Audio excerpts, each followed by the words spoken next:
their individual circumstances. If they're staying with family and friends, they may continue to stay with family.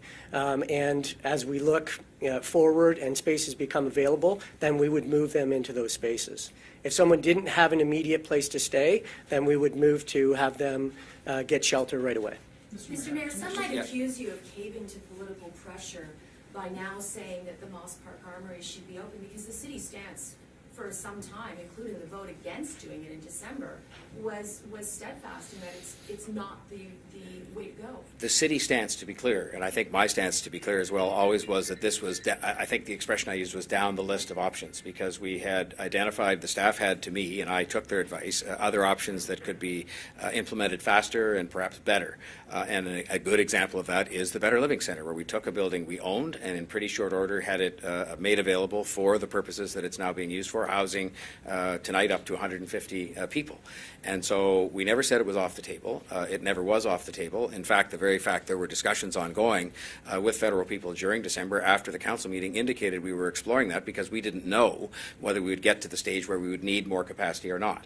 Having concluded yesterday that it's a strong likelihood, a virtual certainty, that we will need extra capacity now, a seventh respite center, we are now activating in a more formal way those discussions. And as I've said, if the answers come back correct with respect to the suitability of the Moss Park Armory for use as that extra respite center, then it will have my support. But it's not a matter of anything to do with politics. So let's put politics aside and just look at the fact that we have a need to be met. We were meeting it in order of places that we had available that best suited our needs and our ability to deliver services.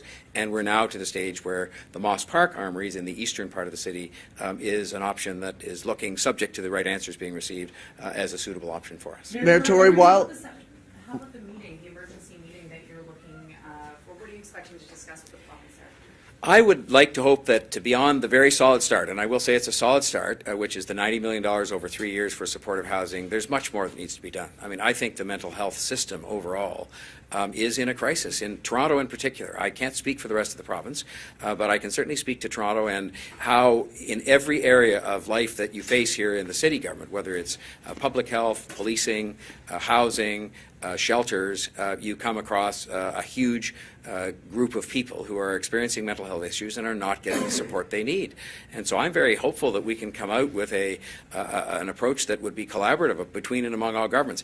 In the end, we are really going to solve the shelter emergency problem piece by piece, group by group. So we have to sort of say, all right, how can we work better together with the federal government and the province to integrate refugees more swiftly? How can we address the issue of affordable housing more quickly with the other governments to get more housing coming on stream faster? How can we address mental health issues so some people who are presently living in shelters with deep mental illness are in fact able to go to supportive housing and be out of the shelter system? And before long, if you actually put those people in a place where they're getting the help they really need, you actually can see this problem that we're standing here talking about today start to diminish itself, because people are getting better care and they're not in what is, to go back to the question I was asked earlier, clearly inadequate, unacceptable kinds of conditions for people with issues. And there seems to be a description of these calls where people call and they're told, I'm sorry, no bed available. There seems to be a description amongst yourself and staff here that this is an anomaly, that it's not staff looking at the numbers in real time and saying there is nothing available, but they're somehow making a mistake. Do you see this as just, oops, sorry, no beds? Or is there a systemic thing that all staff are looking at and they're all pretty sure in their expertise minds that there are no beds? What's actually happening? I think what we are going to find out from both Mr. Raftis' review and from the review done by the Ombudsman is the answer to that question. So we don't know, right? I don't think we do, because I think what's interesting is that there are actually two different numbers people call.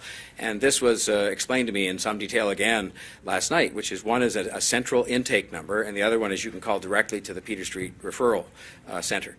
And it is possible to call those two numbers and get different answers on the availability of shelter. The fact is that during all of the nights that we are looking at, say in the last 30, there has been a space available if someone had called and said, I need a space, and they could be referred to a space. And they confirmed that for me at Peter Street last night.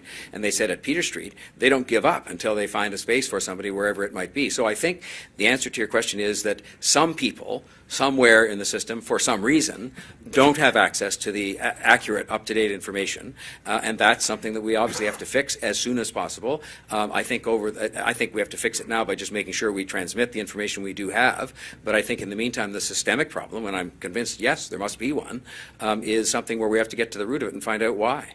Mayor Tory, as Jamie? Sorry.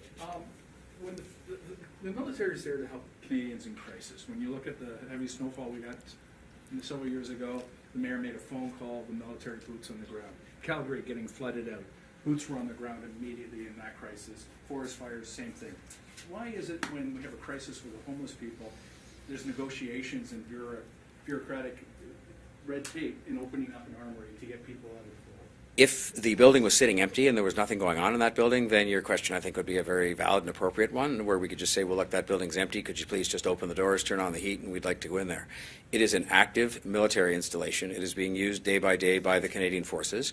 And so the reason why we have to have, it's not a negotiation, it's just a discussion with them, is to make sure that we can find a way to separate off a part of that building for use as a homeless shelter. Make sure, because in previous times when it was used, I think most of those times it was not available 24 hours a day, so people had to leave the building at 7 o'clock in the morning. We have to make sure that it's available through until April at least. So there are just questions to be answered that they have to answer within the context of their own ongoing operations. This is a building that is in active use every single day. And so that is why those discussions are necessary. That is why they're taking place. I've asked for answers to those questions by the end of the day tomorrow, which I think is reasonable, and then we could proceed if the answers came back right to make use of that building if that's what would best address our need. Mayor Tory, it's Wednesday. And over the course of the weekend, there have been citizens who have been renting hotel rooms for people. One of our reporters, Arda Zakarian, was at the Better Living Center. A homeless man came up to her, said, I can't get in. Arda went up to the front of the Better Living Center with this person. Security turned him away. As the chief magistrate of the city, as the CEO of the city, the person that's in charge, why weren't you here in the city over the weekend to address this? And why was your staff unable to tell us where you were? Well, there was no secret. I talked in year-end interviews about where I was, and I, like many people, I took a few days with my family, and I was, as I said, receiving reports every single day without exception as to exactly what was going on. I issued a detailed statement, I think, on Sunday or Monday of this past week, and was in touch with the staff at all points in time. So, again, they were doing the hard work, which is done by staff, of actually making sure that the facilities were open and that they were staffed. There were some mistakes made. There were some mistakes made by people at doors or on phones saying there wasn't space when in fact there was. In fact, it was patently obvious if somebody put their head inside the door of the Better Living Center that there was space available there, but somebody made a mistake and said there wasn't. And I'm sorry for that, because that's just a mistake made by somebody, and frankly, unless I'd been standing beside them and knew there was a space available and corrected them, there wasn't anything that I could do about that. But we're going to do better. We're taking steps today to do more. We are taking steps today to address the problems of communication that have existed so that they don't repeat themselves, and that's, I think, what we're best to be here to do, and to make sure that people are kept safe during extraordinary times, extraordinary both in terms of the weather and also in terms of the social pressures of refugees and of people who are displaced. Would you characterize the situation right now, as many have, as a crisis? I would say that large elements of this represent a crisis in the sense that any time you see yourself pushing up against the very upper limit of the capacity you have to deal with people who are displaced and homeless, that is a very urgent situation. And so that is why we're standing here today saying that we're taking measures, plural, one being to expand the capacity at the Better Living Center, a second being to now operationalize another winter respite center, and we will continue to take whatever action is necessary to make sure we have the capacity in place and that we fix the communications such that people will know that no matter who they are or where they are, there will be a space they can find to shelter themselves in these intemperate months. I talked to a homeless man the other day who said that this was a bit of a scavenger hunt for him to be able to find a bed in the city over this weekend, the past couple of days. Can you stand here as the mayor today and say and ensure to the folks that are watching that might be in need of a bed tonight, that they are not going to get turned away, that they're not going to be told that there is no room for them, and it won't be a scavenger hunt, that people will be able to get in and get somewhere warm tonight. The scavenger hunt part of this, if you accept that language, but the scavenger hunt part of this is the part that we must resolve through better communication. We must not have a situation again at all, as happened over the weekend, where people were told there wasn't a space when in fact we knew there was space. We knew there was space, and one part of the government was saying no, when in fact the other part of the government knew there was actually space that you could see with your own eyes.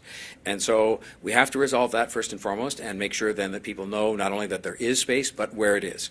And that is something that we're pledged to do much better on going forward. And we've also indicated some measures today that are going to expand the amount of spaces available, so that we both have more space and that we communicate better where it is and how people can get there, so that they will be able to be assured that if they need space, they will have it. And that is our overriding objective, and that's what we're going to get back to work on right now. And I thank you all very much. Now, Jamie, that was that. Pardon me? Well, I'll take one question on that only. Yes. Yeah, you're going to be going to the memorial service. Your thoughts? This was one of the great heroes for large numbers of people. As people my age, of course, knew him as a hockey hero, but I think people of other generations knew him as a hero in the sense of building up our city and in the sense of our community, because he showed up at everything, not only as an ambassador for the Leafs, but just as a great, loyal Torontonian. And he'll be sadly missed. He was a person who was a gentleman to everybody, including me, whoever came up and shook his hand. And, you know, I was as impressed when I shook his hand at age 62 last year as I was the first time I met him. And he always treated you like you were the most important person that he'd ever met, and he'll be sadly missed. They don't make them that way anymore, and that's, as I said in the article I wrote for the